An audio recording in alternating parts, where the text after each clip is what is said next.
고양이의 성격을 이해하는데 통역이 필요 없을 거야. 이제 충분히 배웠으니 고양이가 나나 너와 닮았음을, 여러 생각을 가진 여러 사람과 많이 닮았음을 알겠지. 도시라는 이름의 인공숲, 여기엔 사람 한 종에 더해 이름 없는 수많은 종이 함께 살아갑니다. 우리 곁 가까이 있지만 보이지 않는 이웃 사촌들의 이야기.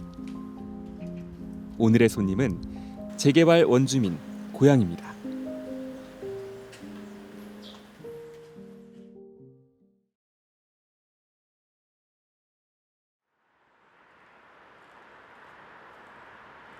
서울시 용산구.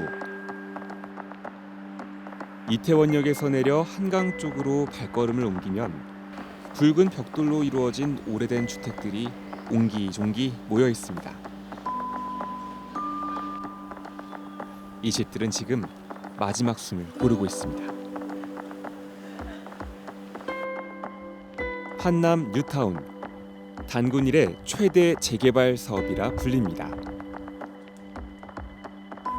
한남동을 걸친 한남 3구역은 철거가 시작되었고, 보광동을 포함한 한남 2구역의 원주민들은 하나둘 터를 떠나는 중입니다. 부서지고 헐거워진 건물들, 유리 파편과 잡다한 자재들이 한산한 골목을 따라 흩어져 있습니다. 그리고 그 틈 사이 상자 몇 개가 놓여 있습니다. 모양은 제각각이지만 그 안엔 어김없이 갈색 사료와 물이 담겨 있습니다. 이곳을 지키는 작은 원주민들을 위한 것입니다. 고양이입니다.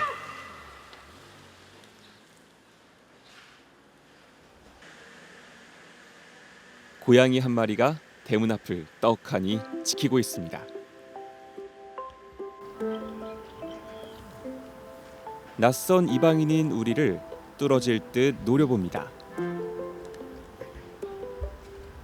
잠시 생각에 잠깁니다.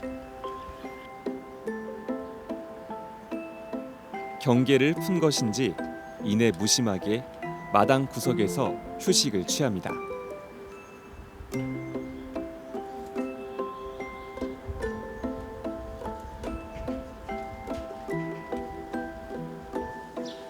고양이는 영역에 대한 집착이 강한 동물입니다.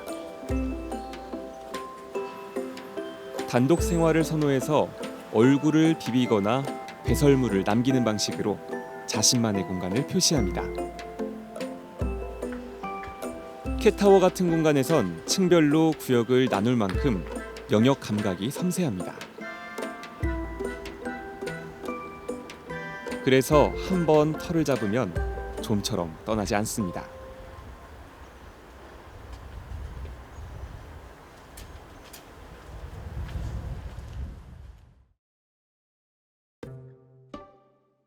도시 재개발은 인간의 동의를 얻었을 뿐 고양이들의 동의는 묻지 않았습니다. 인간들은 재개발 구역을 떠나고 있지만 고양이들은 영문도 모른 채 동네를 무단 점거 중입니다.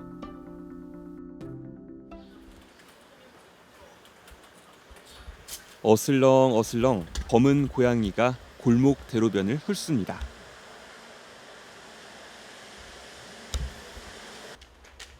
붉은 윤기 잔잔한 두꺼운 털이 범상치 않습니다. 마치 골목대장 같은 아우라. 원래 이 골목의 주인인 건지 빈 영역을 노리는 건지는 알 수 없습니다.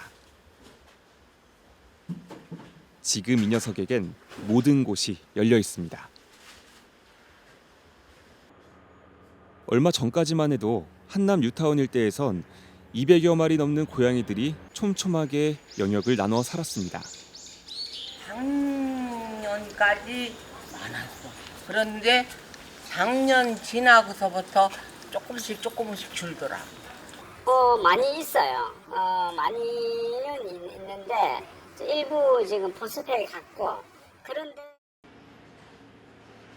그 많던 원주민 고양이들은 동네를 떠나기 시작했습니다.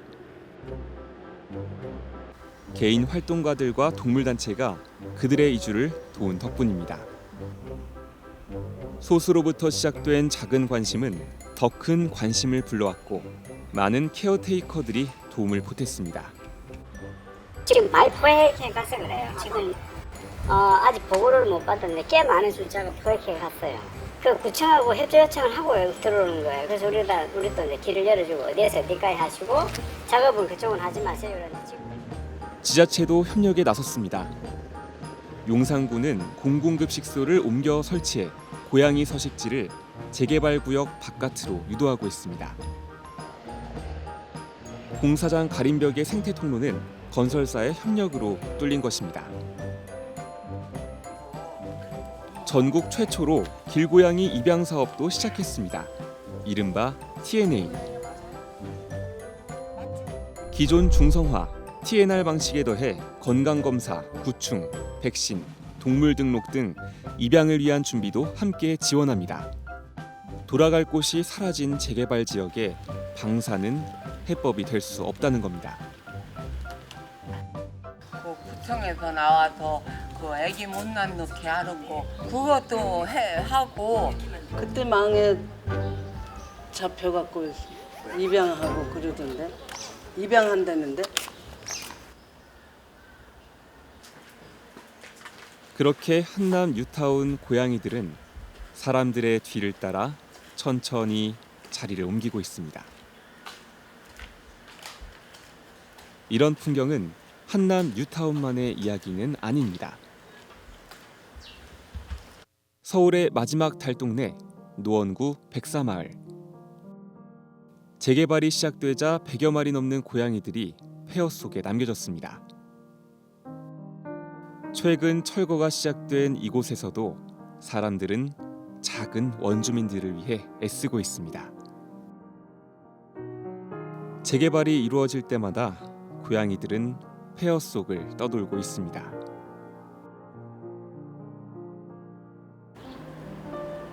도시의 변화는 빠르지만 동물은 그렇게 재빠르게 살지 못합니다. 재개발 구역의 고양이들이 사람들의 관심 속에서 이주할 수 있다면 좋겠지만 그렇지 못할 때도 있습니다.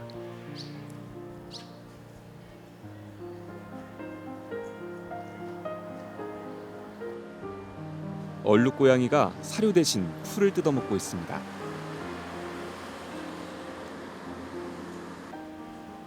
잡초가 벽돌 바닥을 뚫고 무성하게 올라온 이곳.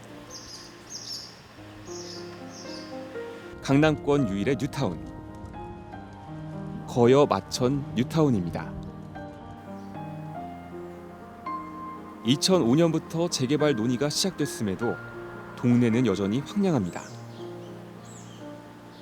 2008년 글로벌 금융위기 이후 사업이 장기간 지체된 탓입니다.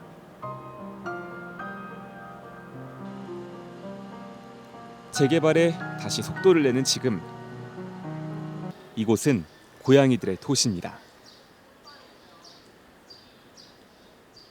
수십 마리의 고양이를 돌보고 있는 건 길거리 집사 30년 차에 접어든 한광일 어르신. 4일 만에 한 번씩 물 계속 물도 다 줘야 해요. 그리고 계속 고양이 밥 주고 있어요. 한 달에 80kg 줘요. 지금 오늘도 떨어져가지고 이제 또 20kg씩 40kg 시켰는데 보름에 한 번씩 40kg씩 한 푸대 20kg짜리입니다. 국가유공자인 한광일 어르신은 말합니다. 고양이는 눈빛이 반짝반짝 빛나는 사랑스러운 생명이다. 그에게 고양이란 가족과 같은 존재입니다. 여러분들이 날 보면 알아요. 해보지 않으려는 거 아니에요. 안 도망가나요? 네, 쫄갑니다. 어쩐지 고양이가 많더라고요. 여기 몇 마리가 있어요. 그렇게 잘 자란 놈 2마리 살려놨는데 그 많이 컸더라고. 저는 한 놈 같은데. 15꽃하고도 10꽃. 고양이 100꽃시계를 꿰고 있는 양타클로스. 그는 구석구석 놓치는 법 없이 사료와 물을 채웁니다. 이건 딱 몸매였어요. 딱 오늘도 지금 저기 저 시장 있는데 공원인들 해가지고 한 15군데 주고 또 내일은 또 이쪽으로 내가지고 10군데씩 그렇게 해가지고 이렇게 나눠줍니다. 그래야지.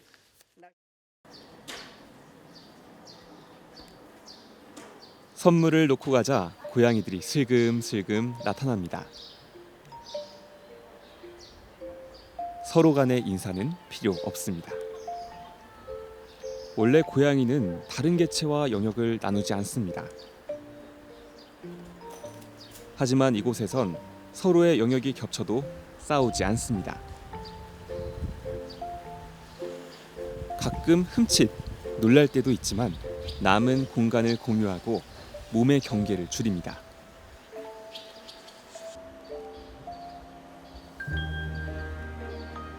고양이들은 공존을 위해 자기 영역을 기꺼이 양보했습니다.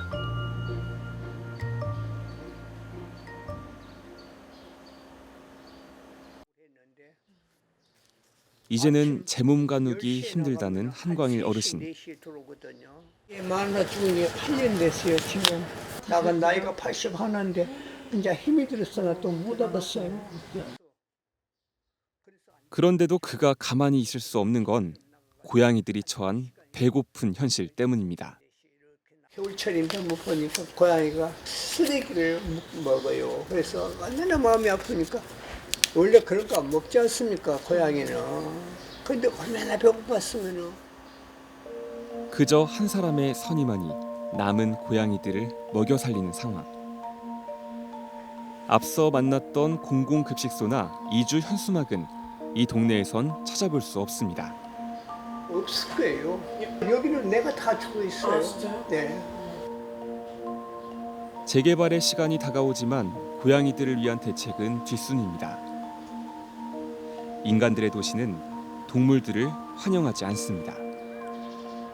배고픈 이웃에게 밥을 줬다는 이유로 조롱받고 멸시받을 때가 있습니다. 고양이를 싫어하는 사람들이 해꾸질을 해요. 그러고 못 주게 하고 그래가지고 여러 번 싸워요.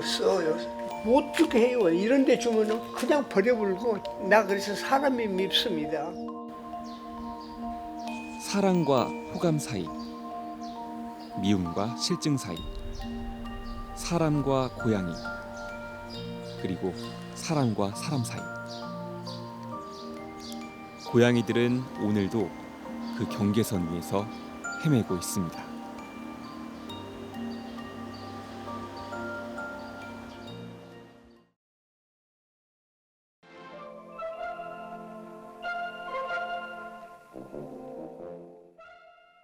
잠시 다른 이야기로 다녀옵니다.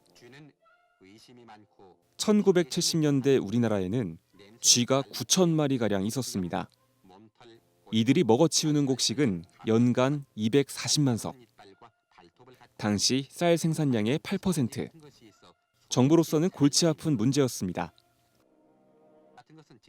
문제를 해결하기 위해 초등학생부터 대통령까지 나섰습니다. 한 명당 3마리씩 잡자 쥐잡기 운동의 시작입니다. 옛날에 쥐들이 얼마나 많았어요. 학교에서 숙제를 내주면 쥐 꼬리 잡아오라고 천장에서 우당탕탕하고 저녁이면 잠을 못 잤어요. 고양이 사육도 그 일환이었습니다. 애초에 고양이가 쥐 퇴치에 큰 소용이 없다는 건 비교적 최근에야 밝혀진 사실. 당시엔 이웃에게 고양이를 빌리는 모습이 익숙했고 고양이를 수입하자는 이야기가 나오기도 했습니다. 도시의 인간들에게 동물이란 쓸모 있어야 함께 살 수 있는 존재였을까요? 쥐가 줄어들자 고양이들의 업무는 사라졌고 더 이상 쓸모 없는 것으로 여겨졌습니다. 마침 현대화가 한창이던 도시는 주택단지를 아파트단지로 재개발. 아파트에서 키우기 곤란한 고양이들은 순식간에 집에서 쫓겨났습니다. 재개발구역 고양이들의 서름은 이렇게 몇십 년간 이어져 왔습니다.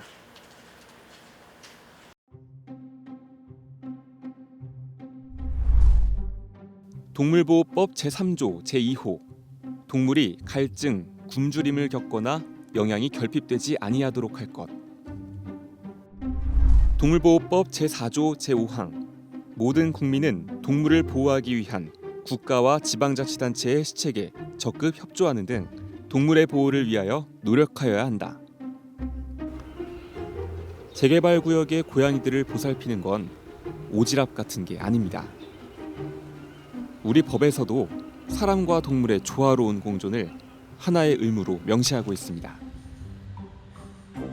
국가와 지방자치단체, 국민 모두의 책임입니다.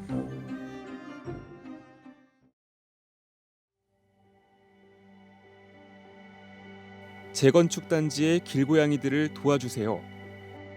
2018년 12월 서울시 시민참여 플랫폼 민주주의 서울에 글 하나가 게시됐습니다. 글쓴이는 서초구 재건축 단지의 고양이들을 위한 대책 마련을 호소했습니다. 5,659명의 시민이 공감대를 이루자 서울시가 움직였습니다.